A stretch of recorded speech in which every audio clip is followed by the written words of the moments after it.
ini hakim ya? Kok dia masih bisa sih pakai itu gitu? Apa dia kurang update? Tiba-tiba kita lagi di Dufan, ada satu wahana udah ditutup. Terus tetap Tapi maksa. ada yang mencet kereta masuk ke wahana itu tetap, ayo kita terobos masuk ke situ. Iya. Ini hakim yang tidak mengikuti agenda reformasi hakim-hakim di Mahkamah Agung. Gue mau belain Pak Luhut nih ya. Tuh Pak Luhut masih dibelain tau Bang Haris. Apa yang disampaikan Fathia dan ditanya sama Haris dan dibahas di YouTube-nya channel Haris Azhar itu bukan sebuah kebohongan.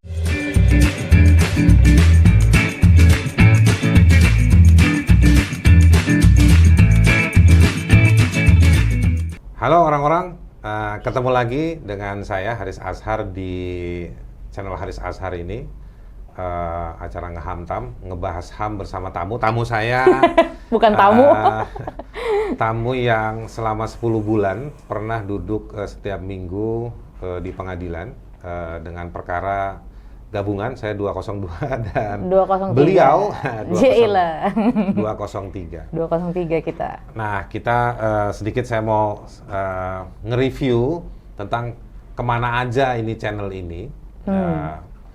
Sekali lagi, channel ini sebetulnya ada terakhir itu memang mengudara di Agustus 2021 kalau nggak salah. Jadi pasca video yang membahas hasil riset 9 organisasi bersama Fathia dan kawan di Papua, siapa sih? Awi. Kami masih bikin tim channel Haris Azhar masih ada beberapa video. Ada yang tanya, terus nggak bikin lagi setelah Agustus atau September waktu itu gara-gara dipidanain ya? Sebetulnya nggak gara-gara itu banget. Pertama kami nggak ada biaya untuk nerusin Kesian banget. videonya. Yang kedua memang kemudian banyak pekerjaan. Salah satu pekerjaannya adalah harus ngeladenin proses hukum. Iya. Itu nanti akan kita bahas tuh karena triknya para penguasa untuk nyibukin orang-orang kayak kita. Terus ya nggak ada biaya, sibuk. Dan kemudian ini yang menarik juga, kami tiba-tiba juga kehilangan password yang sempat mungkin dicurigai oleh penegak hukum karena mereka mau akses ke YouTube ke akun ini. Terus kami bilang nggak ada karena memang kami juga tiba-tiba jadi karena nggak perlu produksi terus jadi kayak bingung karena nggak ada yang hafal passwordnya. Jadi yang dikiranya kita nyembunyiin waktu itu. Dikira kita nyembunyiin dan ada perdebatan di persidangan dengan Pak JPU dan kawan-kawan, Pak Sandi. Halo Pak Sandi. Apa kabar Pak Sandi? Pak Sandi sehat, mudah-mudahan udah naik pangkat ya kan. Nah, ada perdebatan itu bisa dilihat di videonya Jakarta Nikus di persidangan yang sesinya saya lupa lah soal pembuktian itu. Jadi sebenarnya itulah sebabnya kami tidak mengudara. Nah, pasca kasus ini sudah berkekuatan hukum tetap, pasca putusan Mahkamah Agung, baru saya dan Bung Prasetyo, produser saya, orang yang ada di sini nih, kita membicarakan lagi untuk kembali aktif dengan situasi yang sudah mulai berubah dan lain-lain. Tapi waktu kita mau mulai lagi, kami ingat lagi bahwa kami nggak punya passwordnya. Akhirnya baru 10 hari, kurang lebih 10 hari yang lewat dari produksi sekarang ini, kami baru dapat passwordnya dari YouTube. Untuk soal yang ini, kami terima kasih kepada YouTube. Untuk soal-soal yang lain, mungkin YouTube bisa kita kritisi ya, kira-kira begitu. Tapi kami dapat lagi passwordnya, barulah kami kemudian sekarang mulai mengaktifkan kembali lewat sarana Haris Azhar, channel Haris Azhar ini. Nah ini udah gue bingkai nih. Gila. Jadi penderitaannya Neng Fathia ini ya bersama menjadi saya memento. Bahkan menjadi satu berkah hukum di Republik ini, sudah jadi kaidah hukum, artinya ini jadi jurisprudensi, jadi rujukan hukum yang dibikin untuk dirujuk oleh hakim-hakim di Mahkamah Agung. Nih hakim-hakimnya nih Haji Dwi Arso Budi Santiarto, SH M.Hum, ya kan? Kalau haji ini bukan hukum, nih H ini haji bukan hukum. Ini Ainal Mardiah SHMH, Sutarjo SHMH. Ini hakim di Mahkamah Agung. Kalau hakim yang di tingkat pengadilan negeri, ada yang ketangkep kemarin. Iya, lagi kena korupsi minyak hakim goreng. kita itu dugaan suap. Udah vonis belum sih dia tuh? Nah itu yang duduk paling deket kita itu. Betul, iya, yang kan? pernah negur lo lagi main HP, main game dia iya. main biliar. Yang nanya saksi Rocky Gerung. Betul. Soal apa tuh lupa. Soal kebebasan berpendapat, Iya. kebebasan berpikir. Nah dia ketangkep dia tuh. Mudah-mudahan dia sehat-sehat aja. Nah jadi oleh 3 hakim ini, kasus kita itu dirubah justru menjadi satu kemajuan hukum. Nah, dia sih enak-enak aja nih bertiga nih. Wah ini bagus nih jadi kaidah hukum. Iya. Padahal kita Pak keringetan. 3 tahun tuh kita. Nah, tapi kita happy-happy aja karena waktu sidang memang target kita sidang. Karena di sidang itu kita bisa ungkap yang sebenarnya, Betul. kita bisa argumentasikan, bisa kita kampanyekan. Itu yang kalau dalam dunia advokasi, orang-orang yang kerja di advokasi hak asasi manusia dan hukum, kita sebut sebagai litigasi strategis. Yes. Jadi makanya kita waktu itu dengan happy, dengan senang, riang gembira, setiap Senin jam 9 kita udah standby di pengadilan. Nah, putusannya gini nih, dia bilang nih. Kaidah Ya hukumnya. kan? Kaidah hukumnya, kritik terhadap pejabat publik yang tidak ditujukan pada pribadinya. Jadi kalau kita nggak ngomongin pribadi, kita nggak ngomongin soal kalau dia ngomong muncrat, ya kan, atau kalau dia ngomong suka dikit-dikit, nah itu pribadi, itu pribadi. Kita selama nggak ngomongin yang gitu-gitunya, yang dilakukan seorang aktivis seperti Neng Fathia ini, ya kan, atau 9 organisasi, atau pemerhati kebijakan melalui media sosial, ya kan, dalam rangka pendapat. Jadi menggunakan media sosial misalnya kayak Instagram, YouTube dan lain-lain, ya kan, dalam rangka memberikan pendapat. Nah, telaah, komentar, analisa. Jadi pendapat, telaah, komentar, analisa terhadap hasil riset. Ya jadi yang kita komentarin, kita telaah itu hasil riset. Ya, itu kan hasil risetnya si Fathia dengan 9 organisasi. Bukan bentuk pencemaran atau merendahkan martabat pejabat publik yang dikritik. Jadi kalau ngomongin produk kebijakan, kita nggak ngerendahin martabatnya si pejabat kok. Sama sekali. Ataupun merendahkan pribadinya. Nah, jadi ini kaidahnya. Ini bisa jadi rujukan. Akan tetapi, ini yang mau kita diskusiin sama Fathia. Saya turunin dulu ya bingkainya. Pegel tuh dipegang terus ya kan. Di kantor saya bingkai putusan ini. Nah, jadi saya mau diskusikan, sudahkah aman-aman saja kita berpendapat gitu. Nah, jadi saya mau diskusi itu. Silakan. Ya, iya, lu juga bisa ngelihat lah ya, pasti Bang, bahwa kebebasan berpendapat kita walaupun udah ada kaidah hukum kayak gitu tuh yang tadi.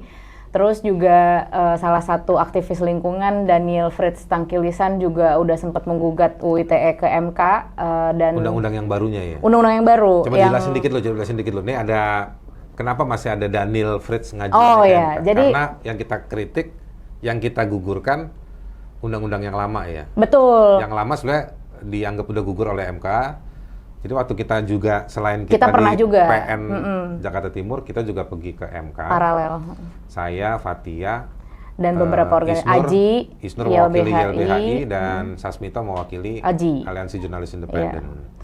Kita ke MK waktu itu untuk menggugurkan empat. Satu onar, yang kedua itu soal hoax, berita bohong. Terus pencemaran nama baik, sama satu lagi 351 tuh sama kaitannya dengan pencemaran nama baik kan. Nah, semuanya dikabulkan kecuali yang UU ITE karena itu undang-undang lama. Betul. Jadi dianggap kehilangan objek lah intinya gitu ketika di MK. Tapi waktu itu MK sebetulnya memberikan catatan baik ya bahwa yang namanya kebebasan berpendapat dan berkaitan sama performa pejabat publik dan lain sebagainya itu adalah itu dilindungi oleh konstitusi lah intinya gitu. Walaupun dia tidak bisa menggugurkan si pasal 27 ayat 3 di yang undang-undang lama. Sekarang kan jadi Undang-Undang Nomor 1 tahun 2024. Iya. Si UU ITE itu. Nah, itu yang dibawa sama Daniel Fritz. Dibawa sama Mas Daniel yang juga pernah dijerat UU ITE karena dia membela lingkungan di Karimun Jawa. Lingkungan dari Tambak Udang. Jadi dia vis-a-visnya waktu itu sama korporasi. Nah, sama tuh kayak kita, dia secara paralel juga melakukan sidang ke MK untuk pasal 27A sama pasal 28 dan pasal 45. Nah, 3 pasal ya yang dibawa. Yang dimana itu dikabulkan oleh MK di pasal 27A menyebutkan gitu ya, MK bilang bahwa setiap kritik hampir sama lah kayak ini. Setiap kritik, komentar dan juga analisa yang berkaitan dengan pejabat publik, si setiap orang itu tidak termasuk pejabat publik dan korporasi. Jadi intinya dari sisi hukum, rujukan dari hukum pidananya sudah muncul, membela kepentingan kebebasan berekspresi. Tafsir konstitusionalnya juga sudah muncul. Tapi sekarang praktek di lapangannya. Itu dia. Jadi ya walaupun memang celah-celah kriminalisasi itu kan nggak cuma dari UU ITE ya. Banyak dari hal-hal yang lain. Contohnya nih sekarang, ini menurut gue kasus paling stupid gitu ya. Karena yang melakukan kriminalisasi ini adalah hakim di Padang.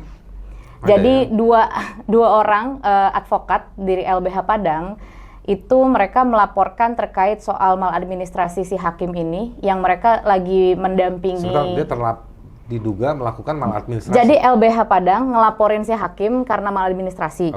Jadi mereka lagi ngedampingin anak kasus di bawah umur yang diduga dilecehkan ketika proses itu gitu. Dilaporkanlah nih sama LBH Padang ya kan si hakim ini terkait soal maladministrasi dan segala macamnya. Ketika si hakim memimpin persidangan. Betul. Nah, itu tuh kasus katanya udah setahun yang lalu. Tiba-tiba tahun ini mereka dikenain UU ITE. Oleh si hakim. Oleh si hakim lewat pasal 27A. Yang dimana itu adalah, udah ada kaidah hukumnya. Terus udah gitu juga, udah ada si Daniel Tangkilisan juga udah, ke MK. Jadi maksud gue kayak, kan ini hakim ya, kok dia masih bisa sih pakai itu gitu? Apa dia kurang update, nggak baca? Lagi membayangin tiba-tiba kita lagi di Dufan, satu wahana udah ditutup. Terus tetap tapi maksa. Ada yang mencet kereta masuk ke wahana itu tetap, ayo kita terobos masuk ke situ. Iya gitu. Gelap, nggak ada AC. Ya kan? Jadi gue kayak, loh ini hakim loh gitu. Maksudnya kok dia masih bisa banget maksa gitu untuk tetap pakai UU ITE. Berarti ini hakim yang tidak mengikuti agenda reformasi hakim-hakim di Mahkamah Agung. Itu dia. Bahkan menurut gue ya, walaupun belum ada kaidah hukum atau putusan MK, tapi kan dari putusan-putusan lain gitu soal UU ITE itu harusnya sudah bisa dilihat gitu bahwa UU ITE itu udah nggak bisa dipakai. Ya selain kan? Di Padang, di mana lagi? Nah, selain di Padang akademisi juga, masih ada yang di Bambang Hero itu juga masih dijerat lewat perdata, ya kan. Dan sekarang juga lagi ada kasus yang sedang berlangsung sidangnya, walaupun nggak pakai UU ITE ya. Nah itu yang tadi gue bilang, celahnya tuh nggak cuma dari ITE. Sekarang aktivis-aktivis lingkungan ataupun orang-orang yang menolak tambang itu mereka juga bisa dijerat kriminalisasi. Jadi lo sempat masyarakat adat di mana? Di Mabasangaji. Itu 11 orang. Di Maluku Utara ya? Bukan, Maluku Timur. Halmahera Timur, sorry. Maluku Utara, Halmahera Timur. Halmahera Timur. Desa apa selatan gitu? Bingung ya? Pokoknya Utara, desa Mabasangaji. Oh ribet deh. Nah sidangnya di Tidore tapi gitu. Nah jadi serangan terhadap kepentingan publik yang diwakili oleh sejumlah orang itu masih terjadi? Masih. Bahkan di Rempang pun juga sempat ada gitu kan, namanya ada seorang nenek gitu umur 63 tahun. Juga dia dijerat kriminalisasi karena nenek-nenek. Beraninya menenek. Dan ditahan lagi. Sempat ditahan, iya. Yang Mabasangaji ini juga 11 orang ini sekarang ditahan. Cucunya marah, ikut kemarin ke Jakarta untuk ngomong juga bahwa kita kan membela lingkungan kita gitu dan juga mempertahankan ruang hidup lah ya. Tiba-tiba mereka dikriminalisasi, apalagi kalau di daerah kan ya apa yang kita alami mah nggak seberapa lah Bang dibandingin mereka. Berarti kalau pakai simulasi dari 3 kasus di LBH Padang, teman-teman yang menjalankan profesi pembelaan publik ya, advokat publik. Betul. Kalau si Bambang Hero sebagai akademisi. Kalau yang di Maba itu masyarakat adat. Warga, iya. Jadi sebenarnya pertama sebelum siapa yang dikritik, sebenarnya mereka ini kan punya kaitan yang teruji ya. Profesi di LBH Padang. Iya. Lalu kalau Bambang Hero ini punya metodologi keilmuan. Iyalah. Kalau masyarakat adat ini punya ikatan ruang hidup mereka dan untuk terpapar langsung. Iya, dan terpapar langsung kan. Nah, jadi ini sebetulnya para penegak hukum juga harus paham ya situasi-situasi latar belakang itu. Sosiologisnya lah ya. Iya, gitu. kondisi sosiologis dari orang yang melakukan kontra, termasuk juga alasan-alasan yang dibelanya. Benar. Gitu. Tapi, nah sekarang, oke, ini kita nih bagian dari apa namanya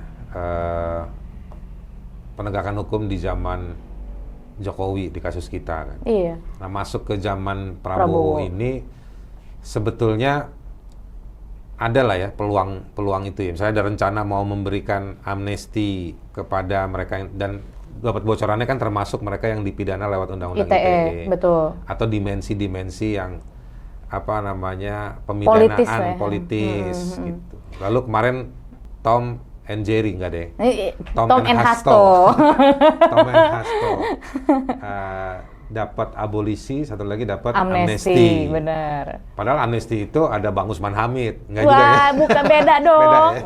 Nah, satu dikasih abolisi, satu dikasih amnesti. Gue nggak ngebahas abolisi sama amnesti, cuman gue mau bahas bahwa coba kita seberani apa kita mengkritik, mewanti-wanti atau juga mengapresiasi pemerintahan yang baru ini.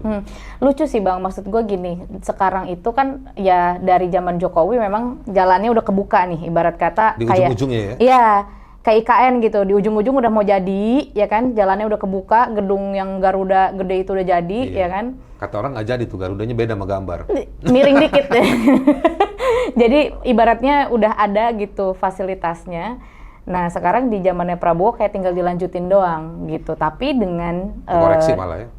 Tapi dengan cara lain. Dan juga menurut gue sebagai orang non hukum ya, gue ngelihat kayak kok bisa ya orang dikenain kriminalisasi karena perjuangannya dia ibaratnya, tapi abis itu mereka dibebaskan dengan politik yang menurut gue seakan-akan kita jadinya kayak oh thank you banget Pak Prabowo udah ngebebasin gue gitu. Jadi kayak loh kok aneh gitu, maksudnya jangan-jangan ini jadi cara baru di era legalisme otokratis gitu, di mana undang-undang dibuat buat apa namanya menggerus kebebasan berpendapat gitu ya, terus abis itu biar kalau lu mau bebas lu harus baik-baikin Prabowo ibaratnya gitu ya kan. Jadi kayak kok bisa ya orang dijerat hukum terus bisa dibebaskan begitu saja. Kalau yang Hasto sih ya karena gue ngebahas yang rakyat deh Bang, gue nggak ngebahas gini, yang kalau si kayak orang. Prabowo ya dia ngomong lah bahwa PDIP ini saudara tua gitu-gitu lah ya. Iya. Tapi kan kalau, politik banget kayak gitu. Iya, tapi kalau yang Tom Lembong kan kayaknya enggak itu, tapi tetap dikasih abolisi mungkin karena publik juga. Iya, animonya publik kan ke tapi dia. Gini lah, tapi artinya ini ada situasi baru, ada penguasa baru, meskipun penguasa ini bagian dari rejim yang lama juga gitu. Iya. Ya. Tapi pelan-pelan mengoreksi diri juga. Tapi cara ngoreksinya juga jadi pertanyaan lagi itu misalnya. Itu maksud gue gitu. Jadi kayak kok bisa lu dihukum. Tapi gue mau balik dulu sekarang ke soal kebebasan berpendapat, partisipasi publik gitu. Tapi ya hari ini masih terjadi lah semua itu ya. Nah. Dan bahkan ya menurut gue lebih severe sih gitu, lebih buruk ya. Dalam artian ITE itu kan nggak bisa ditahan ya, harusnya karena di bawah 5 tahun ya kan. Tapi masih ada beberapa kasus. Nah pemerintah tuh kayak kreatif, belajar gitu loh. Gue lihat, ini dari kasusnya Fathia Haris nih, animo publik gede nih, kita ganti aja caranya. Nah, diganti gitu dengan cara-cara yang lebih, menurut gue lebih kayak main gocek-gocekan ya? Iya. Kalau kata anak Jakarta zaman dulu, gocek-gocekan nih. Gitu. Kayak Mabasa Ngaji gitu kan, dia pakai undang-undang Minerba sama apa namanya, gue lupa, ada 3 pasal berlapis lah, bahkan sampai ada yang kena pasal pemerasan. Terus kalau Indira sama Diki LBH Padang, menurut gue itu kurang bacanya hakim di Padang aja sih dengan update-nya UU ITE gitu ya. Karena campur aduk nih, ada antara yang nggak cerdas ketemu yang jahat. Gitu. Iya, jadi coba bayangin orang nggak cerdas terus jahat, udah tuh jadi apa namanya kalau bahasanya Bang NH malicious prosecution, bahasa canggihnya ya kan. Jadi itu bahasa para lawyer pidana tuh. Benar, di tengah gempuran pembangunan, terus udah gitu juga undang-undang yang dibuat diem-diem, ya kan? Dan sekarang RKUHP juga lagi jadi gelombang panas di masyarakat. Terus tiba-tiba presidennya lucu gitu, tiba-tiba ya ntar lu akan gue bebaskan dengan amnesti. Jadi kayak seakan-akan kita thank you Pak Prabowo gitu. Padahal sebenarnya semuanya itu porosnya ada di dia. Tapi kalau gue ya, gue lumayan agak setuju tuh kasih abolisi sama amnesti buat si Tom and Hasto. Kalau alasannya apa? Sebenarnya dilihat dari sisi situasinya ya. Iya. Kalau dari sisi prosedurnya memang agak aneh. Yang kemudian akhirnya jadi semua orang pada minta abolisi. Itu kan. Siapa ada Sylvester Stallone bukan? Iya, Rambo. Dia minta apa sih? Abolisi juga apa amnesti gitu kira-kira gitu. Jadi semua pokoknya sama lah ya intinya. Nah, ini memang dulu pernah ada kejadian nih di Afrika Selatan ketika ada pasca transisi politik, sekali lagi pemerintahan baru, ada orang-orang yang dianggap sebagai kejahatan rejim di masa lalu. Nah, banyak yang coba nyusup untuk dapat amnesti juga memang. Benar. Nah, memang mungkin note-nya di sini lewat video ini kita bisa titip pesan bahwa penting yang dibikin ukuran-ukuran itu ya. Iya. Karena kan barengnya si Tom sama si Hasto itu kan juga ada beberapa seribuan orang kalau nggak salah dikasih apa? Amnesti. Dikasih amnesti juga. Itu kan termasuk yang ITE. Termasuk yang ITE, iya. Oke, nah ini maksud gue adalah mungkin ya kita mesti bongkar lebih jauh pertimbangan-pertimbangan dari membebaskan lewat abolisi atau amnesti yang nggak cuma Tom sama Hasto sebetulnya. Benar, maksud gue alasannya. Melihat rujukan, indikator dan lain-lainnya gitu yang mesti dikampanyekan kepada publik, supaya jangan tiba-tiba 1-2 orang tiba-tiba merasa bahwa gue perlu dapat amnesti, gue perlu dapat abolisi atau dan nasib lo seakan-akan bergantung pada satu orang. Gue sih nungguin sebenarnya pejabat-pejabat tinggi di negeri ini akan bilang gini, lu nggak dapat amnesti, tapi lu dapat kontras, lu nggak dapat abolisi, lu nggak dapat amnesti, lu gue peluk aja. Ya ilah, apa sih? Oke, soal yang lain. Apa yang lain yang enak dibahas? Sama itu sih yang gue pikirin ya selama abis putusan, gue tuh berkontemplasi karena kemarin juga sempat baca-baca soal RKUHP ya, meditasi gue baca-baca soal RKUHP, terus ngobrol sama koalisi RKUHP. Oh, RKUHP lagi dibahas ini ya? Yuk, kasus kita banyak banget tuh pelajaran buat RKUHP. Itu dia, karena gue banyak belajar, ternyata di pas yang di kasus gue, kagak ada di KUHP, jadi diadain, misalkan gitu kan. Jadi yang dipraktekkan tidak merujuk pada KUHP, malah diadain. Justru yang hambatan-hambatan kita nggak tidak jadi bahan. Jadi kayak apa yang salah waktu itu malah dilegitimate gitu dengan RKUHP. Dijadikan bahan untuk KUHP yang depan. Benar. Malah makin bahaya dong. Itu dia. Nah, salah satunya nih yang paling gue pikirin adalah kan waktu pas kita putusan tidak bersalah itu kan bebas. Berarti kan waktu di pledoi kan kita ngomong tuh sama di duplik ya Bang ya, eksepsi pokoknya yang abis pledoi gue sampai lupa. Pokoknya di tahapan-tahapan itu. Habis pledoi ya. Eksepsi ya? Enggak. Duplik. Apa coba barangkali gue ingat. Replik, duplik. Ini soal yang saya merasa ada kerugian yang saya alami itu di pledoi ya. Itu pledoi. Nah, itu kan kita ngejelasin tuh kita punya kerugian ABC ya kan. Yang menurut gue semestinya negara bisa mengganti rugi itu secara otomatis tanpa kita minta. Dan harusnya yang kedua. Poin itu di KUHP yang berlaku hari ini yang lama. Ada, tetapi cara ganti ruginya cuma pemulihan nama baik. Biasanya kalau orang itu diputus bebas atau lepas, disebutkan otomatis terpulihkan. Iya, jadi pemulihan nama baik doang gitu kan. Putusan itu adalah bahan lu untuk bilang bahwa lu orang baik gitu. Iya. Tapi jadi tetap bisa minta SKCK ya. Iya. Tapi nggak ada kalkulasi kerugian material. Oke.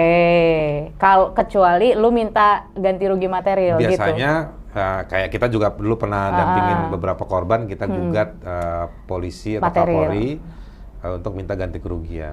Kita pernah waktu zaman kita kami di Kontras, kami pernah simulasikan meminta ganti rugi kerugian itu. Dan menang.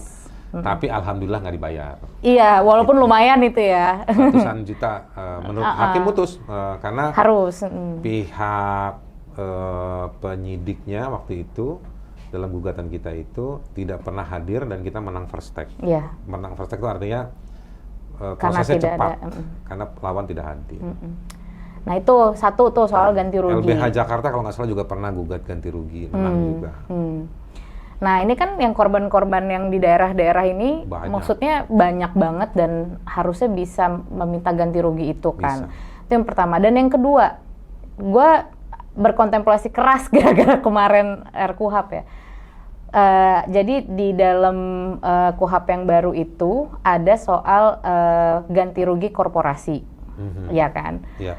Nah di kasus kita itu kan kita tidak terbukti bersalah.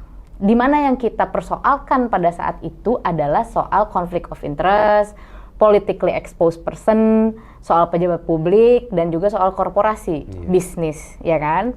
Yang dimana kalau berdasarkan definisi yang dikeluarkan sama UN Corruption, UNCAC, itu kan bilang bahwa politically exposed person atau pejabat publik itu tidak boleh memiliki bisnis. Yang berarti itu adalah tindakan yang dugaannya koruptif. Harusnya bisa diinvestigasi sama negara. Nah, di kasus kita kan tidak terbukti bersalah. Yang berarti apa yang gua riset waktu itu bersama dengan 9 organisasi yang tergabung sama Bersihkan Indonesia, ada dugaannya bener dong. Nah, kenapa negara nggak bisa secara otomatis? Gue mau belain Pak Luhut nih ya. Tuh Pak Luhut masih dibelain sama Bang Haris. Gini, sebetulnya di pengetahuan publiknya, ketika kita tidak dianggap bersalah, secara otomatis logiknya adalah bahwa apa yang disampaikan Fathia dan ditanya sama Haris dan dibahas di YouTube-nya channel Haris Azhar itu bukan sebuah kebohongan. Betul. Karena kalau dia kebohongan, maka dia masuk pada logik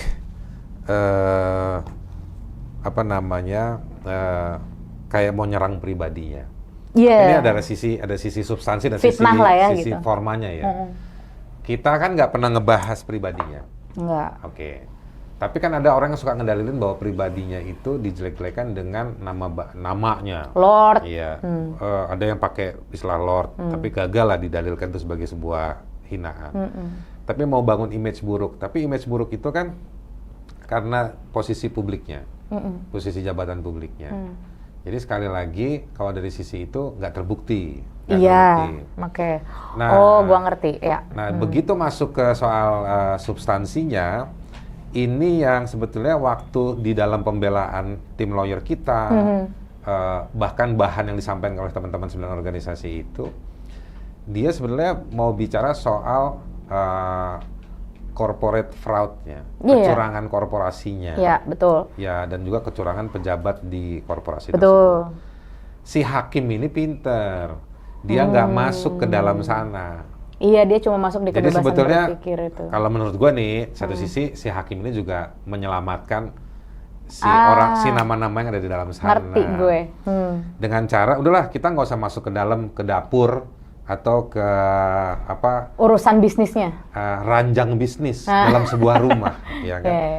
Kita masuk di pagernya aja dulu. Soal ucapannya. Iya, di pagernya ini ekspresi ini boleh nggak sih? Kata hakim boleh. Jadi hakim fokus di sana karena memang dakwaannya si jaksa penuntut umum dia pada 4 hal tadi itu. Pada soal kebebasan berekspresinya. Tidak ada yang masuk, tidak ada, karena juga nggak mungkin, karena kita telat mainnya. Telat mainnya itu artinya begini nih. Tapi kan kita sempat laporin juga. Ya, itu dia bagian dari telat main. Kita dilaporin duluan. Ini bahayanya KUHP, memfasilitasi siapa yang duluan, siapa yang belakangan. Iya lagi. Terlepas dari soal, terlepas dari soal siapa yang melaporkan. Betul, gitu ya. Jadi saling lapor. Nah, mestinya begini nih, ini kan yang juga harusnya dibahas di KUHP yang baru ya. Ada orang lapor-laporan, ada pihak lapor-laporan ya. Sebetulnya ini semua mesti diserap, didudukan oleh pejabat-pejabat kantor penyidikan, misalnya kantor yang punya kewenangan penyidikan itu kan polisi, kejaksaan, sama KPK atau kantor-kantor spesifik lah ya. Yang PPNS itu. Yang PPNS, malah kejahatan di laut, dari Bea Cukai, imigrasi, Bea Cukai. Jadi kalau lapor-laporan gitu, mesti semua didudukin, ditempatkan. Nah, dalam kasus kita nih sebenarnya bukan pamer kasus ya, cuman saya nggak enak terlalu banyak kalau ngomongin kasus orang lain. Iya. Di kasus kita itu kan sebetulnya argumentasi laporan balik kita kayak dipisahkan gitu. Benar. Mestinya kan itu dihadirkan, cuma gara-gara kita yang ngotot aja. Benar. Para penyidik itu sebenarnya baik lah. Di Cukup polisi kooperatif, Cil. Jadi kalau kita ngoceh soal substansinya, diakomodir. Tapi intinya biar nggak kepanjangan. Kalau mau kepanjangan silakan undang di YouTube kalian nanti. Kami berdua akan hadir lagi. Tapi di kasus kita itu, tapi ini bukan untuk kasus itu ya. Kasus kita ini untuk KUHP. Jadi memang nggak masuk ke ranah substansinya. Dipagerin di situ. Dipagerin di soal ekspresi caranya. Ya. Caranya itu. Nah, jadi yang dimana di kasus ITE lain kayak gitu juga. Tapi intinya sih begini, kasus kita bebas, bahkan jadi jurisprudensi atau jadi kaidah hukum. Sebenarnya bisa juga membawa laporannya teman-teman 9 organisasi itu. Tetap dibalikin ya? Catatan atau masukan saran kita ke teman-teman organisasi adalah yang melakukan riset, ya hasil risetnya juga harus diadvokasi. Benar. Ke lembaga-lembaga negara tertentu untuk dilakukan penataan. Misalnya, Prabowo misalnya di Pilpres kampanyenya hilirisasi lah, kayak gitu-gitu segala macam. Termasuk juga dari sisi politis nih jarang terucap ya, mengoreksi pemain-pemain lama. Sebenarnya riset-risetnya banyak lembaga-lembaga organisasi masyarakat sipil, itu bisa dijadikan rujukan. Benar. Nah, yang meskipun nggak harus melulu campaign berisik lah. Iya. Dikumpulin 10 tahun terakhir di zaman jadi Jokowi. Referensi lah ya. Sebenarnya kan juga pernah ada Mahkamah Rakyat ya. Benar. Nah itu udah banyak banget tuh bahannya tuh. Bahannya banyak. Jadi sebenarnya ini ya mungkin mudah-mudahan suatu waktu, dalam waktu dekat nih ya, Pak Tio nih ya yang sudah kasih catatan bahwa kita 3 menit lagi habis ini, kita mesti ada sesi untuk ngebahas Mahkamah Rakyat itu temuannya apa aja gitu, untuk mengingatkan gitu ya, mengingatkan Mas Gibran. Bener. Yang kalau menurut pelukis ini, masuk ya kan? tuh barang. Masuk nih barang. Yogi, siapa namanya Yogi, sini kasih catatan ke gue nih. Yogi Wistio. Yogi wis ngerungu lah. Instagramnya Yogi Wistio. Bikin lukisan ini nih. Kalau menurut pelukisnya katanya ini seperti Indonesia. Dan ada 2 orang di situ. Kapal itu katanya Indonesia, ya kan? Untung benderanya bukan bendera One Piece. Benderanya bendera merah putih, cuma putihnya sudah kena petir, petirnya mengganti ke warna putih itu. Nah 2 orang itu katanya pres sama wapres. Oh gitu, di ujung ombak ya. Silakan pemirsa, orang-orang sekalian menafsirkan. Benar. Apakah ada yang didorong satu ke laut? Atau dua-duanya? Atau dua-duanya berpelukan seperti Teletubbies, ya, karena merinding melihat ombak yang begitu tinggi, ya kan? Ada ombak dari World Bank. Terjalnya.